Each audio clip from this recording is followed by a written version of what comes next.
ఏంట్రా మనుషులందరూ కింద నడుస్తుంటే ఆ అమ్మాయి ఇళ్లపై నడుస్తుంది కోతిలా? గట్టిగా అరవకు, పళ్ళు రాలిపోతాయి. అంత ముదురా? మామూలు ముదురు కదరా, మహాముదురు. పైగా మా గ్రామ పెద్దగారు అమ్మాయి ఈ ఊళ్ళో పట్నం వెళ్ళి చదువుకొచ్చిన ఏకైక ఆడపిల్ల.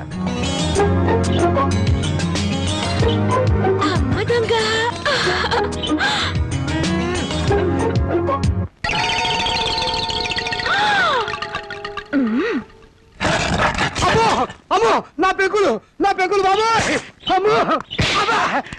ఏంట్రా కవ్వం, ఇప్పటిదాకా జేమ్స్ బాండ్ సినిమా చూసినట్టు అందంగా నోరు తెరుచుకుని చూసావు.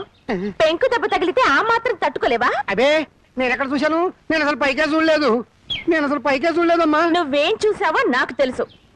పిచ్చి చూపులు చూస్తే ఆ పెంకు కాదు, నీ పెంకు పగులు. ఇదిగో నీ మొగుడి కళ్ళకు గుర్రపు కళ్ళాలు కట్టి బయటికి పంపు, లేకపోతే ఎవరైనా వీడి కళ్ళు పీకేస్తారు. Mind you. అది ఆ పిల్ల పెళ్లి వయసు వచ్చినా కూడా పెద్ద మనిషి కాలేదు. అయినా నీ వయసుకు ఆ పిల్ల కావాల్సి వచ్చిందా? బాబు వాడెవడో పొరుగు రోడంట.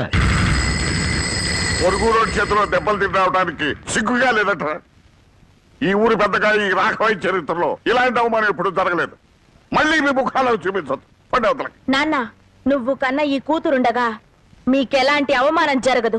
ఆగవే, నలుగురు రౌడీలు కొట్టిపడేసిన అతన్ని నువ్వేం చేయగలవే? పెద్ద మగరాయిలా బయలుదేరుతున్నావు.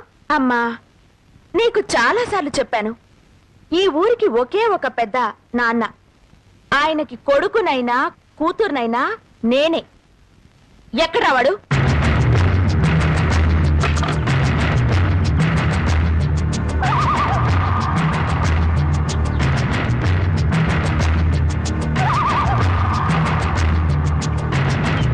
ఏ మిస్టర్, ఎవరు నువ్వు? ఏ హీరో, ఏంటా లుక్? మా ఊరొచ్చి మా వాళ్ళని కొట్టి మా అనుమతి లేకుండా పాక వేస్తున్నావంటే ఎంత పొగర్రా నీకు? చెప్పు, సమాధానం చెప్పు. చెప్తావా లేదా?